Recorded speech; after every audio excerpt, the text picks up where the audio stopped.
तो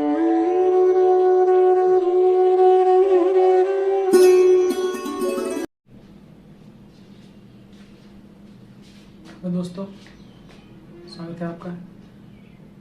इससे पहले वीडियो में हमने हड़प्पा सभ्यता के कुछ स्थलों के बारे में जाना था, उनके रहन सहन के बारे में जाना था, किसने कौन से स्थल खोजे उनके बारे में जाना था, कब खोजे उनके बारे में जाना था। तो आज का जो क्लास है इसमें हम सिर्फ कुछ इम्पोर्टेंट प्रश्नों के बारे में जानेंगे जो इस सभ्यता से काफ़ी ज़्यादा रिलेटेड है और काफ़ी इम्पोर्टेंट है एग्ज़ाम के रिलेटेड। तो मैंने इस वाली क्लास में इनके 2-3 भाग बना दिए हैं, जैसे कि महत्वपूर्ण प्रश्न जो कि एग्जाम में पूछे जाते हैं, सिंधु सभ्यता के स्थलों से प्राप्त वस्तुएं, ठीक है, और फिर आयात निर्यात में कौन सी वस्तुएं यूज करते थे वो, और कौन से स्थल किस नदी के किनारे हैं। पिछले क्लास में अगर आप लोग को याद होगा तो मैंने काफ़ी विस्तार में बताया था कौन से धातु यूज करते थे, इसका बोध नहीं था, लोहे का ज्ञान नहीं था उन्हें, और काफ़ी ऐसे स्थलों के बारे में भी जाना था जो एग्ज़ाम के लिए काफ़ी इम्पोर्टेंट होते हैं। तो इसमें सिर्फ हम क्वेश्चन कवर करेंगे और थोड़े बहुत उनके बारे में जानेंगे भी, ठीक है। चलिए शुरू करते हैं। सबसे पहले हम सिंधु घाटी के प्रमुख स्थल एवं उनकी स्थिति, सिंधु घाटी के जो प्रमुख स्थल हैं उनकी स्थिति और वो किस नदी के किनारे अवस्थित हैं, उनके बारे में हम जानेंगे। जैसे कि धौलावीरा, धौलावीरा सिंधु सभ्यता का एक प्रमुख स्थल है। वो कच्छ गुजरात में अवस्थित है और देश कौन सा, भारत में है वो, और किस नदी के किनारे हैं, तो लूनी नदी के किनारे हैं, ठीक है। कौन सा, धौलावीरा, कच्छ के गुजरात में, कौन सा देश, भारत, तो कौन सी नदी, लूनी नदी। दूसरा राखीगढ़ी हरियाणा में अवस्थित है, कौन से देश, भारत, और एक घग्गर नदी किनारे अवस्थित है, ठीक है। कौन सा, राखीगढ़ी हरियाणा में अवस्थित है, देश भारत, और घग्गर नदी के किनारे। तीसरा बैमाबाद जो कि आदमगढ़ महाराष्ट्र में है अवस्थित, महाराष्ट्र में पड़ता है वो, कौन सा देश, भारत, और परवारा नदी के किनारे वो अवस्थित है। बैमाबाद कहाँ, आदमगढ़ महाराष्ट्र में है, भारत देश में है, और परवारा नदी किनारे। उसके बाद कालीबंगा जो कि हनुमानगढ़, राजस्थान के हनुमानगढ़ में अवस्थित है, और ये भी भारत, कौन सी नदी, ये भी घग्गर नदी। राखीगढ़ भी घग्गर नदी के किनारे है और कालीबंगा भी घग्गर नदी के किनारे है, तो ये याद रखिएगा, थोड़ा रिलेटेड है आपस में। और हड़प्पा, हड़प्पा मोंटगोमरू पंजाब। अगर आपको पिछला क्लास याद होगा तो दयाराम साहनी ने जब खोज इसी हड़प्पा का खोज किया था, जो कहाँ था, मोंटगोमरी पंजाब में अवस्थित है, ठीक है। ये अभी कहाँ है, पाकिस्तान में, क्योंकि उस समय 1921 के आसपास था तो देश आज़ाद नहीं हुआ था, तो वो इंडिया में ही आता था, लेकिन अभी वो कहाँ है, पाकिस्तान में। किस नदी किनारे, रावी नदी के किनारे। और फिर चनहुदड़ो, इसमें सिंध में अवस्थित है, ये भी कहाँ है, पाकिस्तान में। किस नदी के किनारे, सिंधु नदी के किनारे अवस्थित है। कौन सा, चनहुदड़ो सिंधु नदी के किनारे अवस्थित है। सुतका गेंडोर, ये कहाँ है, बलूचिस्तान में, अभी ये पाकिस्तान में अवस्थित है, पाकिस्तान देश में अवस्थित है, और दसक एक नदी होता है उसके किनारे है। और फिर आता है मोहनजोदड़ो जो कि लरकाना सिंध में अवस्थित है, पाकिस्तान में, सिंधु नदी किनारे अवस्थित है। मोहनजोदड़ो जिसका राखलदास बनर्जी के नेतृत्व में इसकी खोज हुई थी, मोहनजोदड़ो की। तो ये एग्जाम से रिलेटेड काफी महत्वपूर्ण प्रश्न है। जिनको मैंने एक सूची में ढालने का प्रयास किया है। आशा करता हूँ आप लोगों को समझ में आ रहा होगा। इसको आप याद कर लें तो ज़्यादा आसान होगा, क्योंकि इससे क्वेश्चन आते ही रहते हैं। ठीक है, अब हम थोड़े से कुछ महत्वपूर्ण प्रश्नों के बारे में जानेंगे, जैसे कि मोहनजोदड़ो का जो शाब्दिक अर्थ है, ठीक है, क्यों है वो? क्योंकि उस मृतकों का टीला कहता है। मोहनजोदड़ो को मृतकों का टीला के नाम से भी जाना जाता है। ठीक है, हड़प्पा सभ्यता के मुद्राओं में मुख्य रूप से किस द्रव्य का प्रयोग हुआ था? हड़प्पा सभ्यता की जो मुद्राएं थी उनमें मुख्य रूप से किस द्रव्य का प्रयोग हुआ था? तो उनमें टेराकाटा नाम का एक द्रव्य होता है, उसका प्रयोग हुआ था। फिर हड़प्पा के दक्षिण में, हड़प्पा जो है उसके दक्षिण में एक कब्रिस्तान स्थित है जिसका नाम R37 समाधि नाम रखा गया है। ठीक है, समाधि। ठीक है, तो R37 हड़प्पा के दक्षिण में एक कब्रिस्तान मिला है जिसका नाम R37 है, और उसमें एक ताबूत है। तो उस ताबूत जो है वो कौन सी लकड़ी का बना हुआ है? तो वो देवदार लकड़ी का बना हुआ है। ठीक है, और हड़प्पा वासियों का जो प्रमुख उत्पादन था, ठीक है, जो ज्यादा उत्पादन करते थे, ठीक है, कपास जो होता है वो, कपास की खेती काली मिट्टी में अधिक होती है।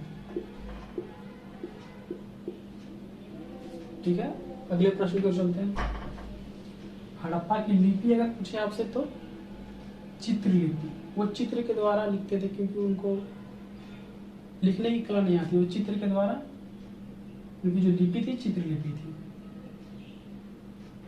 ऐसे हड़प्पा में बहुत सारे स्थल मिले हैं, मैंने पिछली क्लास में बहुत सारे स्थलों के बारे में बताया था, बहुत सारे स्थल मिले, लेकिन जो 7 ऐसे स्थल हैं सात ऐसे जो स्थल हैं जिनको नगर की व्याख्या दी गई है, ठीक है, नगर की संज्ञा दी गई है, वो 7 स्थल कौन कौन से हैं? हड़प्पा, मोहनजोदड़ो, चनहुदड़ो, लोथल, कालीबंगा, सुत्कागेंडोर एंड सुरकोटता। ऐसे हड़प्पा में बहुत सारे स्थलों की खोज हुई है, पर 7 ऐसे जो स्थल हैं जिनको नगर की संज्ञा दी गई है, वो 7 नगर यही है। पहला हड़प्पा, दूसरा मोहनजोदड़ो, तीसरा चनहुदड़ो, लोथल, कालीबंगा, सुत्कागेंडोर एंड सुरकोटदा। हड़प्पा सभ्यता और जो मोहनजोदड़ो यानी सिंधु सभ्यता, जो मोहनजोदड़ो की सभ्यता थी, वो काफी आपस में मिलते जुलते थी। ठीक है, अगले प्रश्न को चलते हैं। सिंधु घाटी सभ्यता के विस्तार के कारण हड़प्पा मोहनजोदड़ो को एक विस्तृत सामाजिक जुड़वा राजधानी, मतलब हड़प्पा के विस्तार के कारण हड़प्पा एवं मोहनजोदड़ो को किसने सामाजिक की जुड़वा, विस्तृत समाज की जुड़वा राजधानी बताई थी? स्टुअर्ट पिंगट ने। किसने? स्टुअर्ट पिंगट ने हड़प्पा एवं मोहनजोदड़ो को एक विस्तृत समाज की जुड़वा राजधानी बताई थी। अगले क्वेश्चन में देखते हैं। सिंधी लिपि का अर्थ निकालने का प्रयास किन किन ने किया था? तो सिंधु घाटी की जो लिपि थी उसका अर्थ निकालने का प्रयास किन किन ने किया था? पहले थे आई महादेवन, दूसरे थे सर राव और तीसरे थे डॉक्टर ऑस्को पारपोला। किन्ने? आई महादेवन, SR राव और डॉक्टर ऑस्को पारपोला। ये तीनों ऐसे थे जिन्होंने सिंधु घाटी का जो लिपि थी उसका अर्थ निकालने का कोशिश किया था। ठीक है, अगले प्रश्न चलते हैं। किस मुद्रा से पता चलता है कि लोथल एक सामुद्रिक व्यापारिक केंद्र था? ठीक है, फारस की मुद्रा से ये पता चलता है, फारस की मुद्रा से ये पता चलता है कि लोथल एक समुद्रिक व्यापारिक केंद्र था। ठीक है। और दूसरा, मोहनजोदड़ो की जो दीवार की जो चुनाई होती है वो किस पद्धति द्वारा हुई थी? तो इंग्लिश ब्रांड पद्धति, इंग्लिश ब्रांड पद्धति द्वारा हुई थी। मोहनजोदड़ो की जो दीवार थी उसकी चुनाई इंग्लिश ब्रांड पद्धति द्वारा हुई थी। और अब आपको पता ही है कि जो मोहनजोदड़ो यानी जो हड़प्पा सभ्यता के जो लोग थे वो तांबे और टीन को मिलाकर कांसा उपयोग करते थे। तो ठीक है, तो तांबा तो वो राजस्थान की खेतड़ी से लाते थे, मगर जो टीन है वो अफगानिस्तान से वो लाते थे। ठीक है।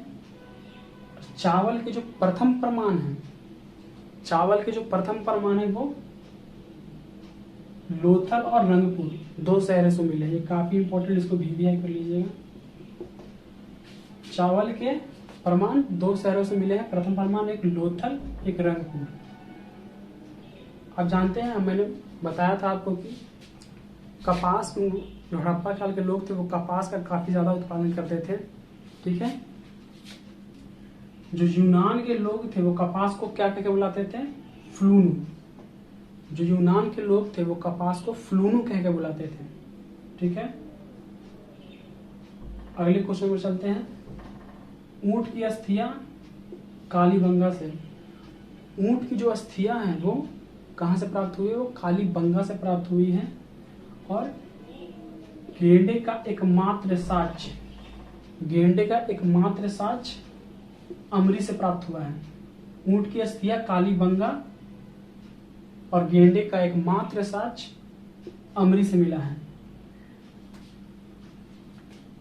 सिंधु घाटी के लोग जो घड़ियाल होते हैं, घड़ियाल, वो जो जलीय जीव घड़ियाल होते हैं उनकी पूजा करते थे और वो जल की देवता मानते थे उन्हें, घड़ियालों को। और हाथी के दांत के साक्ष्य लोथल से मिले हैं। ठीक है। ऊंट की अस्थियां कालीबंगा से, गेंडे का एकमात्र साक्ष्य अमरी से, घड़ियाल की पूजा करते थे वो लोग, और हाथी के दांत के साक्ष्य लोथल से, धान की भूसी, जो धान की भूसी होती है उसके साक्ष्य रंगपुर से प्राप्त हुए हैं, और हाथी का कपाल हड़प्पा से। भूसी रंगपुर से, दांत लोथल से हाथी का, और हाथी का कपाल हड़प्पा से। और युगल, लोथल से युगल समाधान के साक्ष्य मिले हैं, यानी कि सती प्रथा। युगल, युगल से, सॉरी, लोथल से युगल समाधान यानी सती प्रथा के भी साक्ष्य मिले हैं। अब हम लोग चलते हैं जो सिंधु घाटी के जो स्थल से उनसे क्या क्या प्रमुख वस्तुएं प्राप्त हुए हैं उस पर हम लोग फोकस करेंगे, उस पर ध्यान देंगे। ठीक है।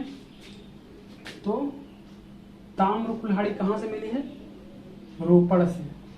चावल के साक्ष्य कहाँ से मिले? रंगपुर और लोथल से। कुल्हाड़ी, ताम्र कुल्हाड़ी रोपड़, चावल रंगपुर और लोथल। अग्निदेव के साक्ष्य कहाँ से मिले हैं? कालीबंगा, लोथल से। ठीक है। ताम्र कुल्हाड़ी रोपड़, चावल रंगपुर और लोथल, अग्निदेव कालीबंगा और लोथल। जो घोड़े के दांत हैं उसके साक्ष्य राम धुंडई से मिले हैं, घोड़े के साक्ष्य। और कांस्य की बनी की नर्तकी, कांस्य बनी नर्तकी की मूर्ति कहाँ से मिली है? कांसे की, मोहनजोदड़ो से। और कफन युक्त सौदा, कफन युक्त सौदा मतलब जो कफन में जो शव को, कफन के साथ शव के साक्ष्य कहाँ से मिले हैं? हड़प्पा से। और घोड़े के हड्डी के साक्ष्य सुरकोटला से।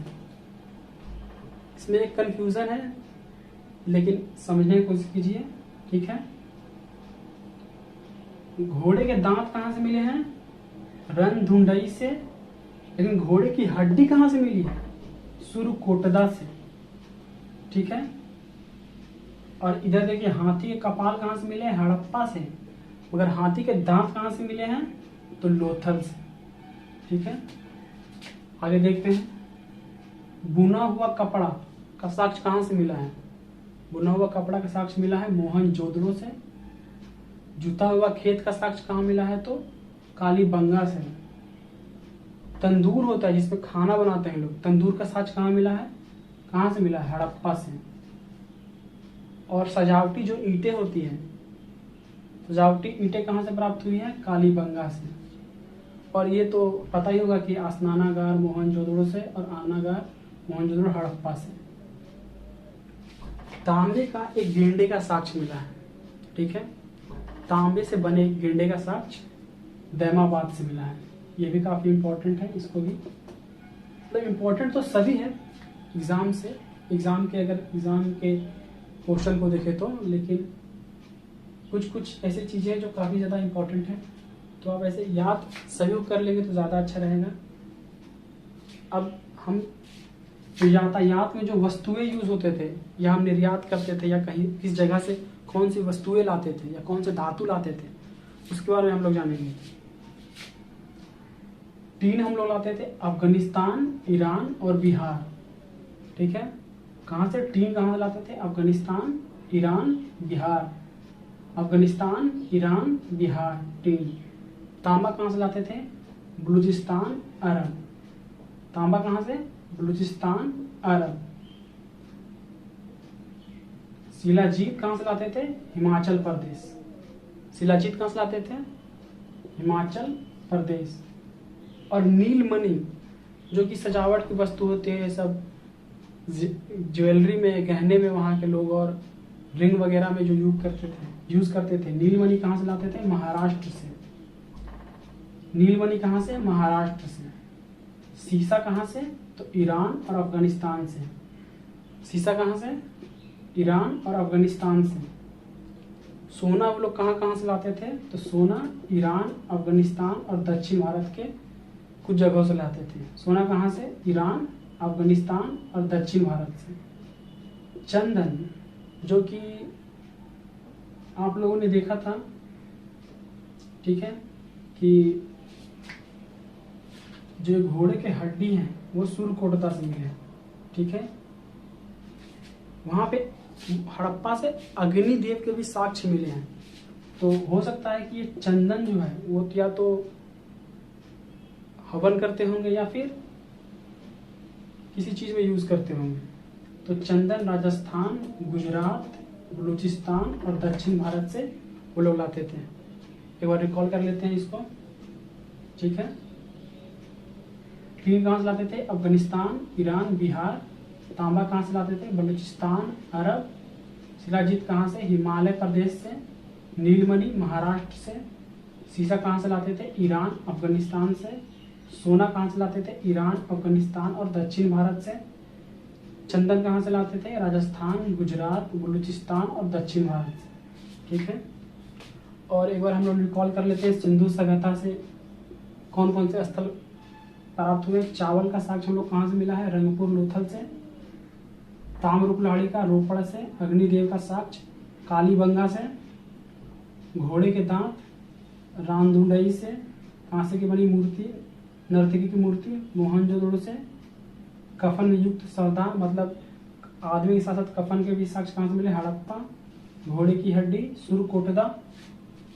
बुना हुआ कपड़ा मोहनजोदड़ो। जूता हुआ खेत कालीबंगा। तंदूर हड़प्पा।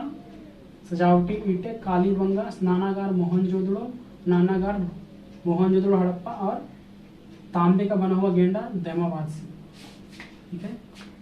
तो ये जितने भी मैंने आपको प्रश्न बताए, ठीक है, मैंने थोड़ा शॉर्ट कर दिया इसको, जितने भी इम्पोर्टेंट चीज़ थे उन्हीं को इनमें ऐड किया है, जो कि एग्ज़ाम के रिलेटेड काफ़ी इम्पोर्टेंट है, ठीक है। तो आशा करता हूँ आपको समझ में आया होगा ये सारी चीज़ें, ठीक है। तो मिलते हैं हम लोग अगले क्लास में। जय हिंद।